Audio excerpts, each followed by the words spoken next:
सत्ता विरासत में मिल सकती है लेकिन बुद्धि विरासत में नहीं मिल सकती। गांव में चौपाल पे एक प्रधान या एक रसूखदार व्यक्ति बैठता है और अपने 5-6 चटुकारों को बैठा के जो उसे अच्छा लगता है, किसी को गाली देना, किसी पर टिप्पणी कर देना, वे हरकतें अखिलेश यादव करते हैं। जिस दिन मथुरा में का फैसला आ जाएगा तो संपूर्ण यदुवंशी समाजवादी पार्टी को छोड़कर भाजपा में हो जाएगा, सनातन का हो जाएगा। इतनी बुद्धि भ्रष्ट हो गई लोगों की कि ताला तोड़ के आप नमाज पढ़ रहे हैं। इनका इलाज होगा, बुलडोजर अब तैयार है। एक कचौड़ी एक समोसा, ढोंगी जी पर नहीं भरोसा, ये बयान कोई और नहीं सपा के अध्यक्ष अखिलेश यादव ने दिया है। कैसे देखते हैं, कौन है ढोंगी? देखिए, अखिलेश यादव जो हैं वो ऐसी छोटी छोटी बातें करते रहते हैं। ये बातें किसी भी राष्ट्रीय स्तर के नेता के, जो राष्ट्रीय अध्यक्ष हो या इतने बड़े यूपी जैसे प्रदेश के मुख्यमंत्री के तौर पर जो काम कर चुके हैं, उन लोगों को ऐसी भाषा का प्रयोग नहीं करना चाहिए। ये छोटी और बचकानी बातें हैं कि कचौड़ी समोसा, ये सब 27 में काम आने वाली नहीं हैं। अगर सपा को काम करना है तो सपा को व्यवस्थित राजनीति करनी पड़ेगी। ऐसे अपने 4-5 पहचान वाले पत्रकारों को बैठा कर और उन्हें केवल एक ऑफिस के अंदर प्रेस कॉन्फ्रेंस करने से कोई फ़ायदा नहीं है। अखिलेश यादव सिर्फ पीसी करते हैं। हाँ, सिर्फ तनाखुश क्यों दिख रही हो? क्योंकि वो विजनरी लीडर नहीं है ना, उनमें लीडरशिप की क्वालिटी है ही नहीं। वे कभी भी लोगों को साथ ले चलने के काबिल नहीं हैं।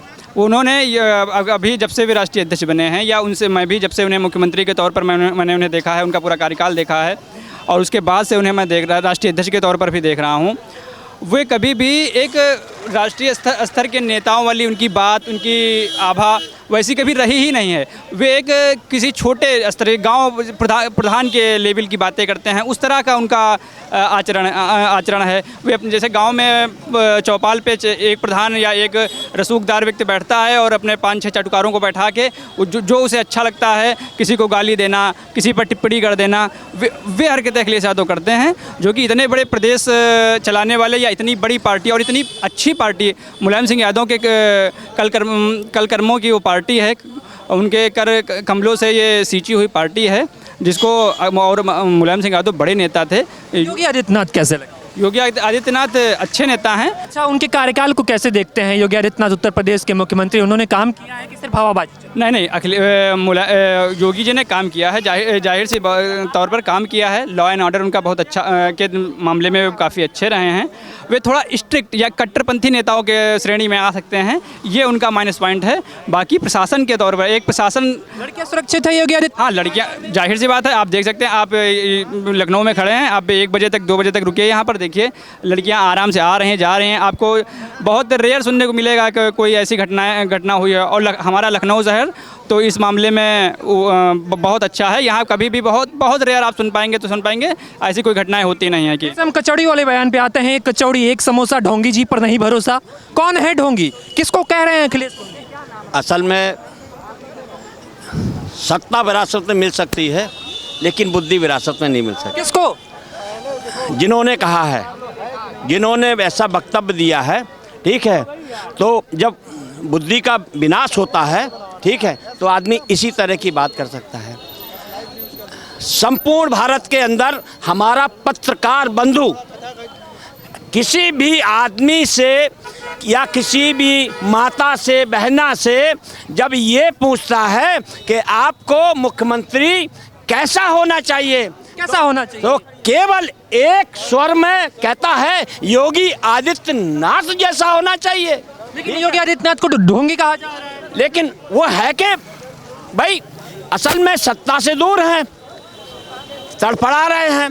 तो जब सत्ता से दूर होता है ना, तो होता है भाई, हमने कहा ना कि सत्ता विरासत में मिल सकती है लेकिन बुद्धि विरासत में मिल नहीं सकती। इन्होंने जमीन पे कुछ काम करा ही नहीं है, निकलते हैं नहीं, 11 बजे सो के उठते हैं, ठीक है, करेंगे क्या? अरे बाबा योगी आदित्यनाथ की दिनचर्या देखो, सवेरे 4 बजे उठकर नहा धोकर पूजा पाठ करके गायों को, बच्चियों को खाना खिलाते हैं।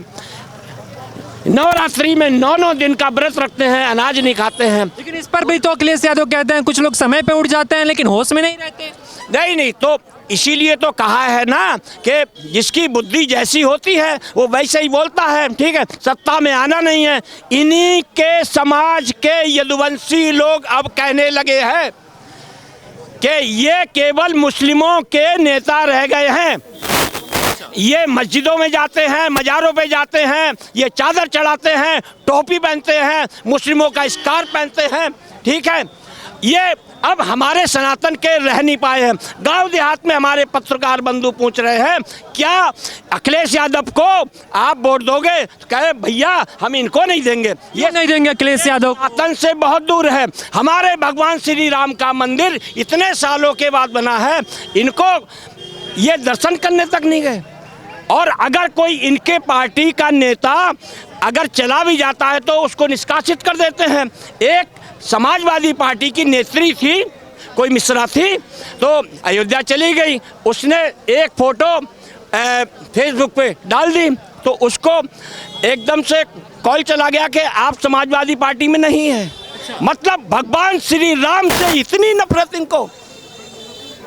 इनके पिताजी कहते थे कि परिंदा पर नहीं मारेगा और राम मंदिर को मैं जीवन भर बनने नहीं दूंगा। अरे राम मंदिर भी बना, लाखों लोग पूरे भारत से पूरे विश्व से दर्शन के लिए आते हैं, इतनी भीड़ लगी हुई है, झमाझम काम हो रहे हैं, ठीक है। अब ये तो पहली झांकी थी अयोध्या, अभी मथुरा काशी बाकी है। जिस दिन मथुरा में का फैसला आ जाएगा तो संपूर्ण यदुवंशी समाजवादी पार्टी को छोड़कर भाजपा में हो जाएगा, सनातन का हो जाएगा। फिर ये केवल मुस्लिमों के वोट के चक्कर में बस 15-20% वोट लो और उन्हीं के पीछे भागते रहो। अभी लाल बरादरी वाला मामला आपने सुना होगा, बाहर जो है कुछ छात्र वहाँ पे नमाज पढ़ रहे थे, फिर बाद में जो है दूसरे छात्र संगठन के नेता आते हैं, छात्र आते हैं, हनुमान चालीसा पढ़ते हैं। कैसे देखते हैं जब किसी विश्वविद्यालय में, शिक्षा के केंद्र में ऐसी घटनाएं होती हैं? लाल बारादरी में एएसआई का ताला लगा हुआ है, वो एक जर्जर इमारत है।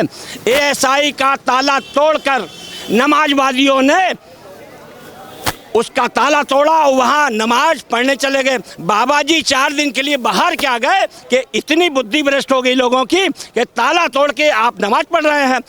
इनका इलाज होगा, बुलडोजर अब तैयार है, ठीक है। वो चाहे 13 हो, अगर वो सुना जा रहा है कि 13 थे तो उनका 13वीं का इंतजाम होगा, अगर वो 40 थे तो उनका 40वां भी होगा, और अगर 72 थे तो 72 हूरों के पास में उनको पहुंचाया जाएगा। प्रतापगढ़ी भी इसमें इन्वॉल्व हो चुके हैं। वो कह रहे हैं, विश्वविद्यालय प्रशासन से अपील कर रहे हैं कि नफरत का माहौल ना बनाया जाए। नफरत का माहौल मतलब हम बना रहे हैं?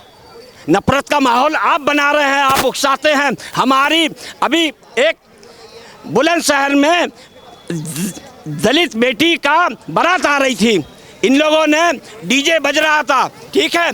जहां मस्जिद के सामने से इनके मोहल्ले से बारात निकली, इन लोगों ने डीजे बंद कराया और उन पर पत्थरबाजी करी। अबे गुंडागर्दी पे उतारू हो गए क्या? कैसे देखते हैं जब इस तरह के माहौल हमारे ही उत्तर प्रदेश में जब बनता है, तमाम जो है नेताओं की बयानबाजी शुरू होती है, तो कैसे देखते हैं? नहीं, देखिए जितने गुंडे बदमाश थे, आतताई थे, या तो प्रदेश छोड़ के चले गए हैं और या तो 72 हूरों के पास में पहुंच चुके हैं, और जो करेंगे वो अपने पिछवाड़े बचा के रखें। बरेली में बकवास कर रहे थे, ठीक है, इतनी लाठियां पड़ी कि उनको आयोडेक्स भी कम पड़ गए लगाने के लिए, आयोडेक्स मिल नहीं रहा था। तो इसलिए कहने का मतलब है, अगर उत्तर प्रदेश के अंदर रहना है तो तमीज में रहो, तमीज में नहीं रहोगे तो बहुत लाठियां पड़ेंगी। बाबा जी की सरकार है और बाबा जी की सरकार में गुंडागर्दी और गुंडों की नहीं चलेगी, और आगे आने वाले दिनों में 27 में बाबा फिर कमाल संभालेंगे और 29 में उनका रास्ता दिल्ली। लेकिन विपक्ष भी तैयारी में लगा हुआ है, अखिलेश यादव से लेकर तमाम नेता तैयारी में अखाड़े में उतरे हुए हैं। क्या फिर से बाबा आ पाए? अरे कुछ नहीं कर पाएंगे, ये चिल्लाते रहेंगे, ये कुछ नहीं कर पाएंगे।